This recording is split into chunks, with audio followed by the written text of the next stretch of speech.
que vous nous avez ramené de bon cette fois-ci? Alors cette année, on a créé une ganache fleur d'oranger et verveine. Ok. Voilà, d'ailleurs qui ont gagné un prix, un award. Génial. Avec le club des croqueurs. Et voilà, et puis sinon, on a fait des chocolats avec le créateur de Choupi. Ok. Donc on a fait tout un univers chocolaté autour de Choupi. Voilà, je sors un livre là à l'occasion du salon. Ok. Donc voilà, donc une grosse actualité. Grosse actualité. Choupi, c'est pas le plus grand des personnages avec qui vous avez travaillé, mais je sais que vous aimez bien rencontrer des gens et créer des choses avec eux. Vous aviez fait le coup avec Catherine Deneuve, il me semble. Oui. Et même d'autres d'ailleurs. Finalement, c'est peut-être ça aussi le rôle d'un chocolatier, pâtissier, en tout cas artisan, de faire des rencontres, de faire naître des créations de ces rencontres-là. C'est vrai que la vie est faite de rencontres. Et c'est vrai que les quelques créations que j'ai faites, vous parliez de Catherine Deneuve, vous parliez d'autres comme Agnès B, comme Thierry Courtin, le dessinateur de Choupi.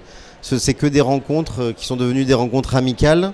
Et du coup, de temps en temps, certaines rencontres aboutissent à des collaborations. Et de collaboration, vous en avez fait beaucoup dans votre vie parce que vous n'êtes pas à votre coup d'essai dans la pâtisserie, ça fait quand même quelques années maintenant. Oui. Ça commence assez tôt et il faut dire que vous avez été quand même assez précoce et talentueux un peu avant tout le monde. Il se passe un premier événement un peu marquant pour vous, vous avez 16 ans, oui. 17 ans, 16-17 ans, et vous participez au championnat du monde des desserts. Championnat de France. Championnat de France des desserts. Du dessert, oui. Alors vous êtes au lycée hôtelier, donc a priori vous n'avez pas forcément toutes les connaissances requises, et vous finissez déjà en finale. C'est quoi cette histoire ? En fait, le concours est ouvert aux élèves qui étaient en bac technique hôtelier. Et du coup, quand je suis en seconde, première, je vois qu'on peut faire ça. Et puis moi, j'étais émerveillé dans ce métier avec tout. Donc je fais l'école hôtelière, je fais un bac technique hôtelier. Ouais. Donc je fais tout, de la cuisine, de la réception, du service, de la pâtisserie. Et la filière nous propose de faire cette compétition. Et je m'inscris, je suis retenu. Puis après. Et sans connaissance, sans forcément un bagage. Non, j'ai pas de bagage. Mais après, quand on est étudiant, on n'a pas de bagage. On a les bagages des quelques semaines ou des quelques mois d'études.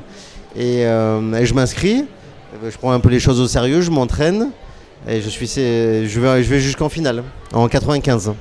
Ce qui raconte des belles choses, parce que finalement, quand on veut à peu près goûter à la pâtisserie, il suffit à peu près de s'y mettre et de travailler dur pour y en avoir. J'allais vous dire, un peu comme dans tout dans la vie, hein, si on est déterminé et avec de la passion, on arrive à faire des choses. Cette passion, vous l'avez cultivée. Vous êtes d'ailleurs entré dans pas mal de belles maisons avant d'ouvrir la vôtre, mais en tout cas, il y a le Carlton, il y a eu vous avez fait quoi ? Vous avez le Bristol aussi ?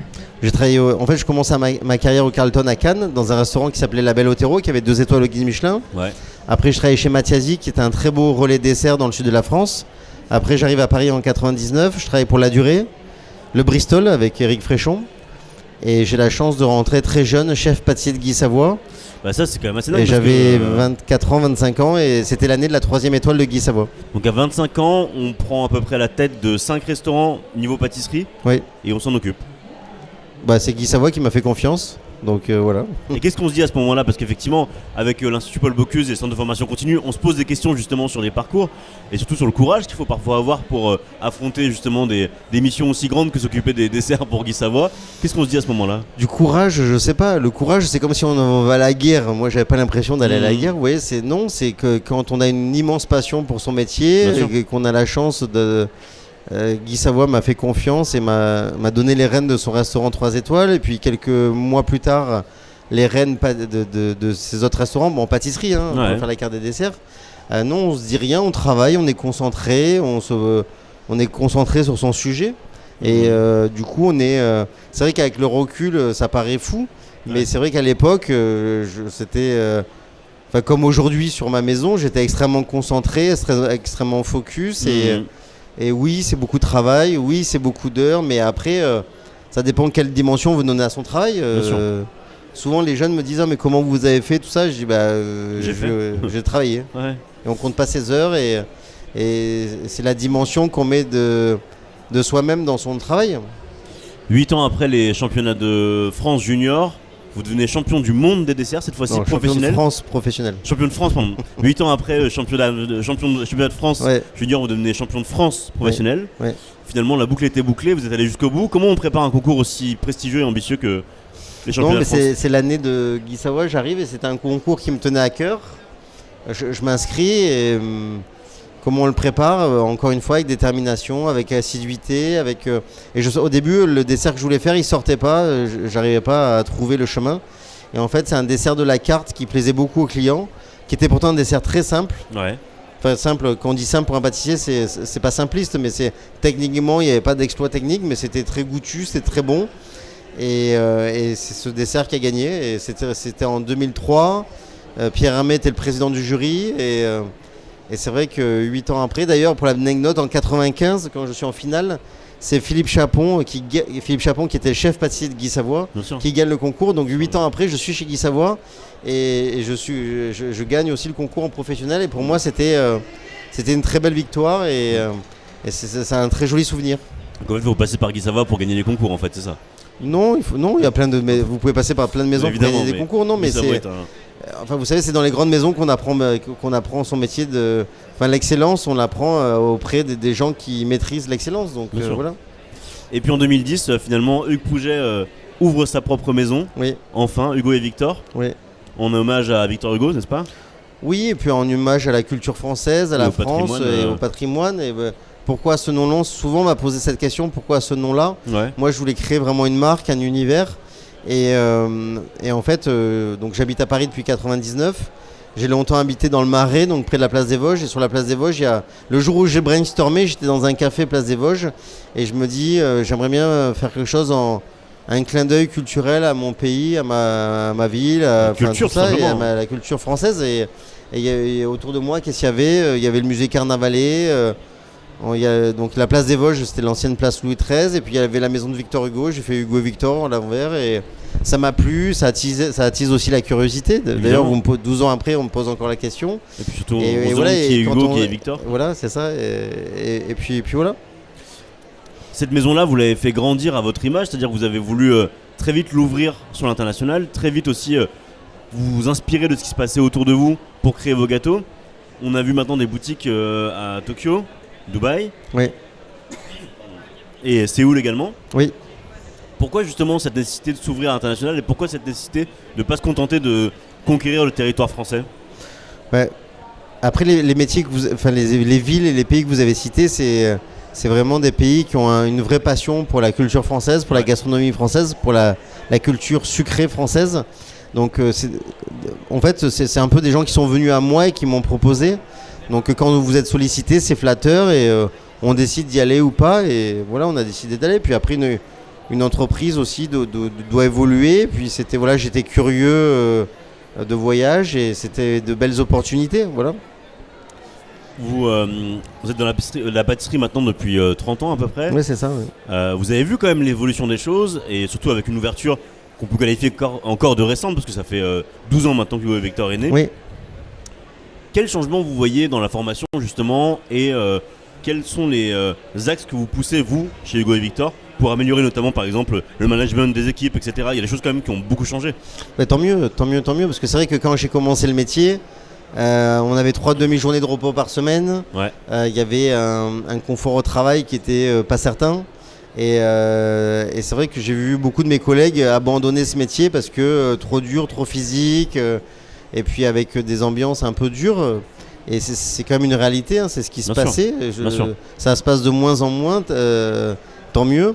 Et c'est vrai qu'il faut bien doser entre la rigueur, entre l'amour du travail bien fait et un management contemporain. D'ailleurs, moi j'ai pris des cours de management, on continue à former nos équipes et c'est vrai qu'on essaie d'avoir une approche contemporaine. La créativité, c'est pas que dans un gâteau, c'est aussi dans son rapport humain avec son équipe et comment on veut faire avancer son équipe et vers où on veut les mener. Donc voilà. Contrairement à il y a 30 ans, maintenant il y a une pluralité de profils aussi qui débarquent dans les laboratoires de pâtissiers. On a des reconvertis, on a des gens un peu plus âgés, on a plein de gens. C'est une nouvelle fraîcheur aussi pour vous dans les labos? Oui, après que nous on forme un jeune de 16 ans ou quelqu'un qui a 45 ans, on va dire, c'est à la fois, c'est assez paradoxal parce que c'est à la fois pareil, parce que quand on forme quelqu'un c'est pareil, et à la fois quelqu'un qui a 45 ans a son expérience, a certaines certitudes aussi, et après souvent les gens qui se forment tard, il y a beaucoup de déceptions parce que souvent ils sont pétris d'espoir, de passion, etc. Et c'est quand même un métier qui est long pour maîtriser. Voilà, moi je suis resté longtemps dans les ateliers pour apprendre mon métier. Souvent je donne un exemple, je suis resté 1 an chez La Durée. Pendant 1 an, j'ai fait que rouler des croissants et des pains au chocolat. Je faisais même pas la pétrie, je faisais même pas le découpage, je faisais que façonner. Et c'est comme ça qu'on apprend le geste. Et c'est vrai que quand j'ai des jeunes au bout de 15 jours, 3 semaines qui me disent je veux changer de poste, on maîtrise le geste, on maîtrise son métier avec le temps. Et le seul allié dans un métier artisanal, c'est le temps pour apprendre. Et c'est vrai que quand on arrive à 45 ans ou à 50 ans pour être en reconversion, on est pressé, on est impatient. Et j'entends cette impatience, mais après, il y a une réalité d'enseignement et de... Voilà, donc c'est vrai que il y a beaucoup de gens qui arrivent et qui se reconvertissent et après qui se disent, qui s'imaginent pas aussi ce que ça veut dire de se former à nos métiers. Du temps, il en faut aussi pour comprendre finalement la simplicité de la pâtisserie, parce que chez Hugo et Victor, en tout cas, le nombre de gâteaux que j'ai goûté chez vous à chaque fois était, j'ai envie de dire, presque focalisé sur un goût à chaque fois. C'est très important pour vous justement de comprendre qu'il ne faut pas avoir des surcouches superficielles, mais vraiment le goût du gâteau est très unique, très simple. Après c'est mon point de vue qui reste le mien. Il y a des gens qui font plein d'associations pour donner un style, un goût. On peut citer Pierre Hamé qui mélange les goûts. Évidemment. Le meilleur exemple c'est l'Ispahan, la rose, le litchi, la framboise, et qui donne cette identité à un dessert. Moi j'ai une approche différente. Et je prends un ingrédient, je le décortique pour sublimer le citron, la framboise, la figue, et s'il y a d'autres ingrédients, les autres ingrédients sont là pour servir le goût de l'ingrédient principal. Après, chacun a son approche. Voilà, la mienne, elle est comme ça. Après, voilà.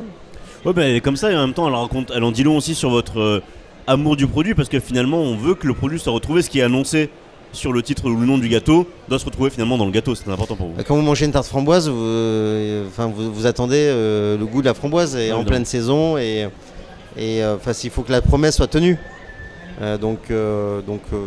C'est ma façon de... Et quand vous travaillez la framboise et que vous la travaillez en jus, en gelée, en marmelade, et que vous croquez dans une tarte framboise avec toutes ces facettes de la framboise, vous avez le goût de la framboise dans la bouche. Voilà. Vous avez réussi quand même un exploit un peu, parce qu'effectivement monter une maison et en faire une institution. Ah, c'est gentil. Vous pensez qu'Hugo Victor est une institution ? Évidemment. Ah bon ? Ça, c'est très flatteur alors. Au bout de 12 ans, et puis surtout, pardon, en plus il n'y a pas que moi qui le dis, puisque très vite, meilleur financier, parmi les meilleurs Paris-Brest, bref, vous avez toujours eu des récompenses sur vos desserts. J'ai eu beaucoup de prix, en effet. Mais même si les prix ne disent pas grand-chose, ça veut dire quand même que vous avez réussi à créer aussi une identité. Et c'est aussi un conseil qu'on doit donner aux pâtissiers de demain, c'est de créer une identité, créer aussi sa manière de faire la pâtisserie. En fait, créer une identité, on se dit pas le matin on va créer une identité, mais en tout cas on est... je pense qu'il faut, quand on est convaincu par un style et convaincu par une approche, je pense qu'il faut s'y tenir.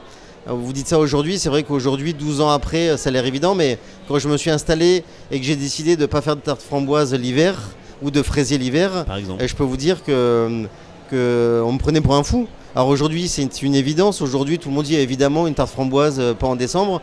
Mais je peux vous dire que moi, j'ai ouvert ma boutique en février. Et quand en février, il y a des clients qui rentrent et qui vous disent je veux une tarte framboise. Et que je vous dis je vais pas vous la faire. Et il y a une tarte citron, il y a une tarte à l'orange sanguine. Et qu'il y a des clients qui vous disent vous êtes un grand taré parce qu'à la grande épicerie, il y a des tartes framboises. Évidemment. J'ai rien contre la grande épicerie, mais c'est juste factuel. C'est et que les clients partent sans rien acheter.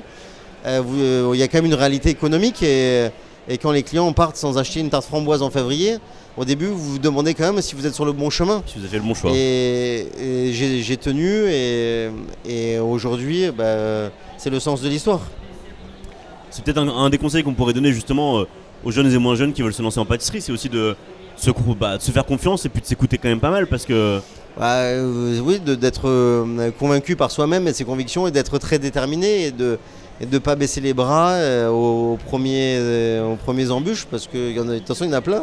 Oui. mais l'embûche est vertueuse pour progresser et aller plus haut.